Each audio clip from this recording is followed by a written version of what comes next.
shut down everything, mga kabikers. Medyo masama ang loob ni Presidente Bongbong Marcos dito sa patungkol dito sa mga kabikers, medyo lumawak talaga ang itong kaguluhan sa patungkol sa issue ng mga kabikers dito sa BICAM, itong defective BICAM report ng 2025 budget, mga kabikers.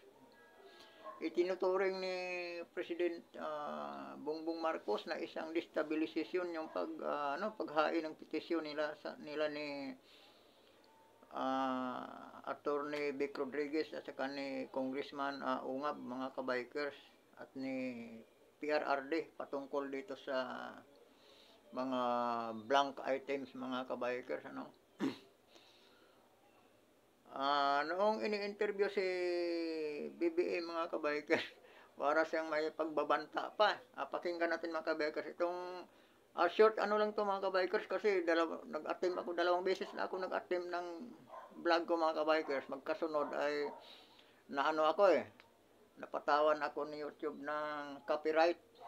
Kaya sayang yung video, dinidelete ko na lang.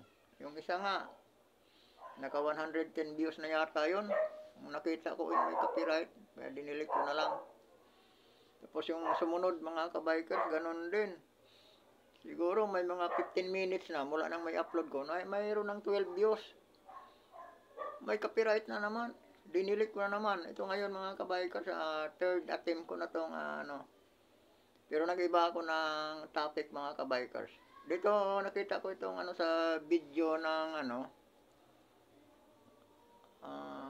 GMA7 ba to? Itong saksi. Itong interview, mga kabikers, ngayon sa nagbitaw ng si BBM patungkol daw kung halimbawa daw kakatigan ng korte itong mga petitioner. Kung may ba daw siya, ang sabi niya, bintawan niya salita, mga kabikers, shut down everything. Ay, medyo mahirap to. Ito hindi dapat sagot ng isang presidente, mga kabikers. Pakinggan natin, mga kabikers, ito parang dismayado pahayag ni President Bongbong Marcos Jr. Shut down everything. I guess that's what they want. They want the government to cease working. So yung matuloy yung kanilang mga destabilization na ginagawa. Okay, ito nyo, mga kabikers, diba? Government says working daw hanggang kung matuloy itong mga destabilization ng kanilang ginawa, ang sabi niya, government says working. Hindi yun ang ibig sabihin. Hindi yun, Mr. President. Mag-isip ka naman. Ang nangyayari dito, dapat magtrabaho kayo ng maayos. Magtrabaho kayo ng tama, hindi yung idaan mo sa government says working.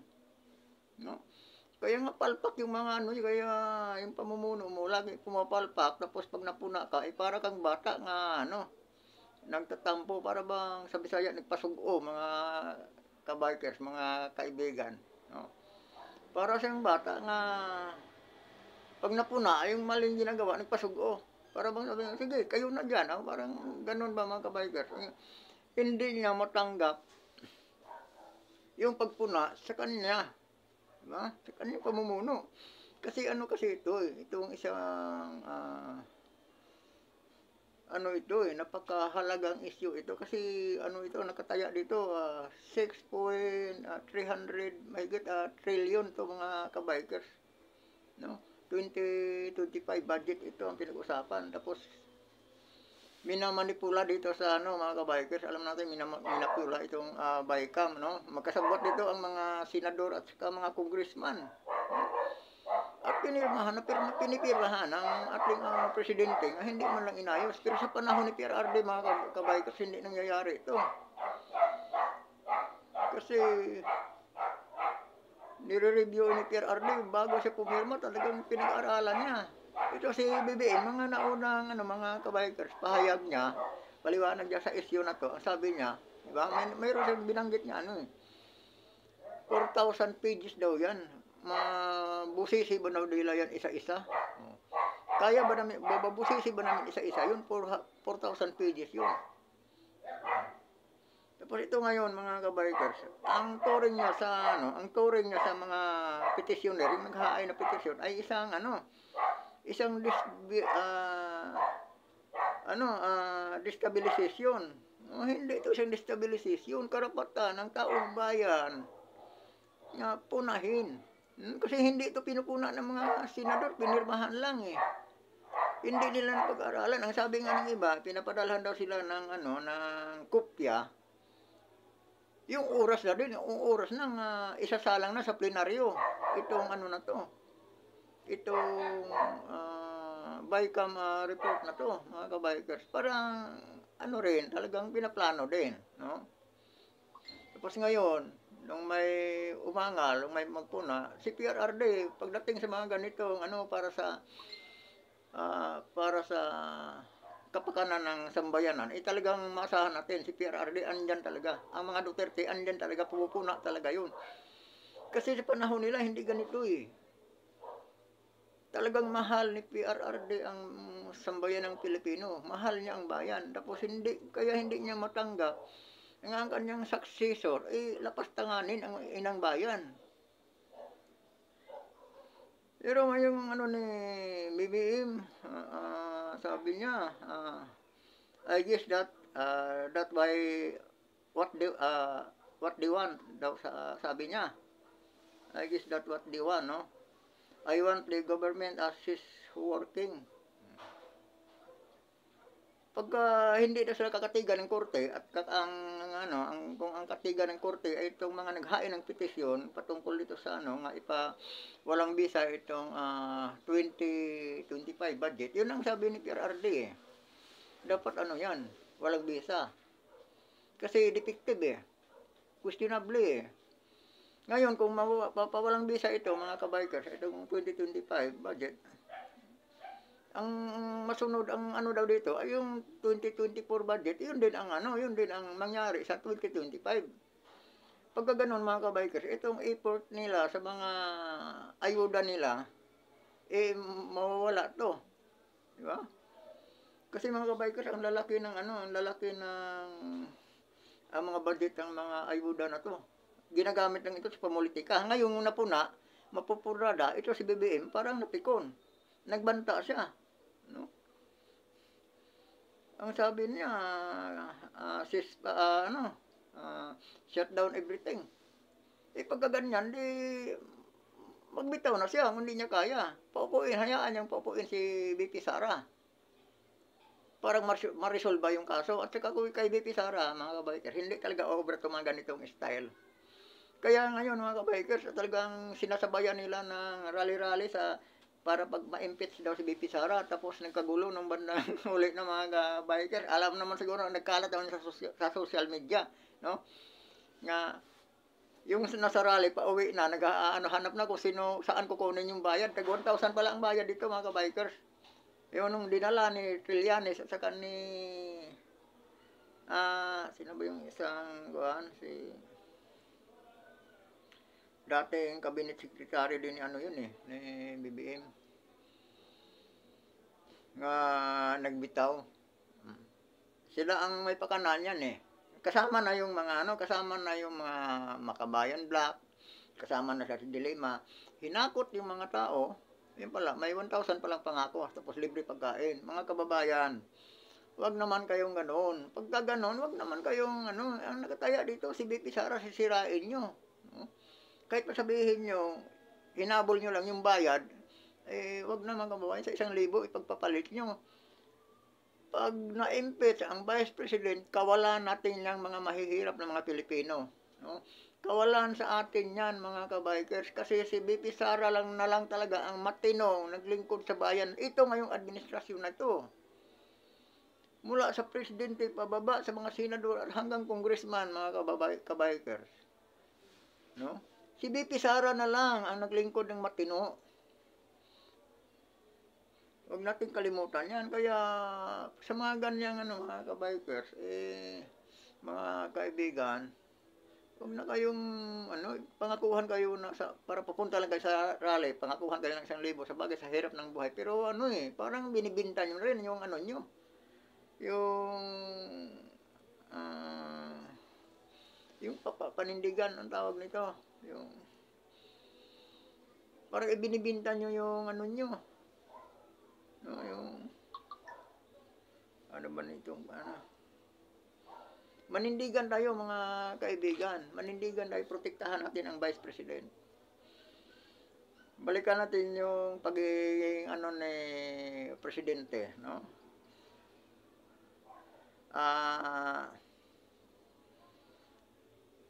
So kung ano daw, ano, gustong sabihin niya, mga destabilization effort daw ng ano, kung magiging successful, magtagumpay daw itong mga ano, mga gumagawa ng destabilization, mga kabikers. Ang tawag niya na kasi sa naghain ng petisyon, destabilization, hindi yun pag destabilize sa kanyang ano, pamumuno.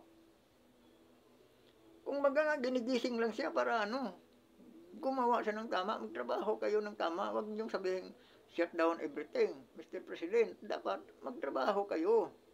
Huwag niyong gawing tanga ang taong bayan. Napupuna ka lang, yun na agad ang sasabihin mo. Para siyang nagbantay. No? Pag hindi sila mapagbigyan, shut down everything, ano sa ibig sabihin? Hindi, bumaba ka na. No? Bumaba ka na kung hindi mo kaya. Pupuin ng Vice President.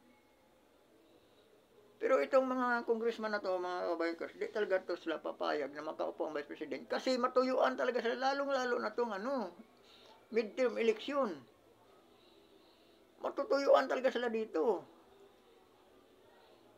Kaya itong midterm election, mga kaibigan, mukhang hindi na tayo aasa dito na matinong ano, resulta. Kaya kailangan, mga kaibigan, talagang maagap tayo dito. Pag-obserba talaga kung kailangan nga, dapat nga, hindi na ito mawala ng eleksyon Hindi na ito aabot sa eleksyon, dapat mawala na itong ano natin ngayon, administrasyon. Kasi sa ginagawa talaga nila, hindi na mas pagano, walang matino Puro nakapalpakan Puro pang-aabuso. Hindi na sinusunod ang batas. May sarili silang sistema. Ang budget ng bayan, wala nang napupuntahan. Sila na lang ang nakakaalam. Sila lang katulad itong ginagawa nila mga kababayan, yung may blanco. Tapos, noong, ano, dapat yan talaga ipaimbestigahan yan kung sino, pag pasasabay ka, nang ipinasa na daw sa plenaryo, may mga, ano na, no, napupunuan na. Ang sabi pa nga ni Estela Quimbo, nagkamali si Estela Quimbo, no? Authorized daw ang technical working groups nga mag-ayos nito. Anak ng mga ano to si Estela Quimbo. Nung una hindi sila nagpa-interview, hindi sila salita. Habang tumatagal, siguro may script na sila. Nagpa-interview na, mali-mali pa habang sumasagot, dumidipinsa sila, lalo silang unti-unti silang lumulubog sa kumunoy. Nalagay sila sa alanganin, mga kaibigan. Kaya napiko na ito lang si BBM, parang ano na lang yung sinasabi niya No? Pag hindi sila katigan ng korte, sabi niya sa kanilang ano daw, shut down everything na lang daw. They want the government cease working. Hindi naman yun dapat, Mr. President. Dapat magtrabaho kayo ng matino, magtrabaho ka ng maayos. Tulad niyang sa BICAM report ngayon, mga kabaykers, yan talaga ang problema Dapat kung nagtrabaho siya ng maayos, binusisi niya yun. Hindi niya ikatuwiran yung hindi na mabusisi isa-isa kasi 4,000 pages yun. Anak ng si Duterte dati, magdama halos madaling araw. Nagbabasa pa ng mga pinipirmahan. Yung ding tatay nito, noon si Ferdinand Marcos Sr., papuntahan daw ng Malacanang, kahit nasa kotse, pumipirma pa rin daw yun, mga papel, binabasa. Kaya ngayon nga lang, pagka Marcos talaga, ito talaga, pagka sinabing Marcos, corrupt talaga yon mga kabikers. No? Pag sinabing Marcos, ano na talaga ng Marcos yun? Yun talaga ang lumalabas agad corrupt. Kaya No more Marcos again. Yun ang sigaw ng mga Pilipino. No more Marcos again. Kasi patunayan na. Nung kay Ferdinand Marcos, lumusot na to si BBM kasi ang sabi, mga black propaganda lang daw yun ng mga makakaliwa. Isang paninira lang sa pamilya Marcos. No? Kaya, nung naupo si BBM, mga kababayan, ito talaga napatunayan na. Napatunayan talaga nga ang Marcos, ganito talaga. Corrupt talaga ang Marcos. Mapang-abuso sa kapangyarihan. Kaya mga kabikers, tama na to. Huling Marcos na to. No? Sa sunod, wala ng Sandro Marcos, Amy Marcos. Basta Marcos, mga kaibigan, wag na. Iwasan na natin. At maraming salamat mga kaibigan. Hindi ko na lang ito pahabain kasi hindi ko pa alam. Baka mamaya papatawan na naman ako ng ano nito, ano, ng copyright. At di ko na lang pabain itong aking video mga kabikers, no? Kumuha lang ako dito ng isang ano dito sa balitang ito. Ito lang pronouncement ni BBM. Ceasefire shut down everything. Ano kasi ito mga kaibigan, no? Marang mabigat nga ano to niya eh. Shut down everything. Pagka hindi siya katigan ng korte, pag hindi siya papaboran, isa-shutdown na everything. Kaya ibig sabihin, hindi na sila magtatrabaho. Kasi government is working daw, sabi niya eh. No? Kasi sabi dito, so that their destabilization effort will succeed. Yun nga, sabi niya. Kung gusto nila, government is working, hihinto na daw sa pagtrabaho. Hindi yun. At maraming salamat ang mga kaibigan sa pagpaunlak nyo dito sa aking munting YouTube channel. Ulitin ko, Biker Adventure YouTube channel at magandang gabi sa inyo mga kaibigan, mga kabikers. At sino man ang hindi pa nakapag-subscribe, paki-subscribe na lang mga kabikers. Paki-subscribe dito sa aking munting YouTube channel. Kailangan ko ang subscribe nyo mga kabikers at wala pa akong subscriber. Bago pa ako dito, tapos nakadalawang ano na ako mga kabikers, nakadalawang copyright na ako. Yun ay hindi magandang pangitain sa isang bagong ano pa lang mga kabikers, isang bagong content creator dito sa YouTube, isang bagong vlogger. Kumbaga, possible pa lang mga kabikers, hindi ako hindi ako lalago niyan pag lagi akong makaroon ng copyright violation. At maraming salamat sa inyo. Magandang gabi sa inyong lahat, mga kabikers, mga kaibigan. At patuloy tayong mapagmasid dito sa ating kaganapan dito sa ating gobyerno. Ulitin ko, mga kababayan, hindi krimen ang maglabas ng ating mga opinion. Lahat tayo may karapatang maglabas ng ating mga opinion o mga komento o mga reaksyon mga kababayan sa mga nangyayari dito sa ating alipunan. Maraming salamat.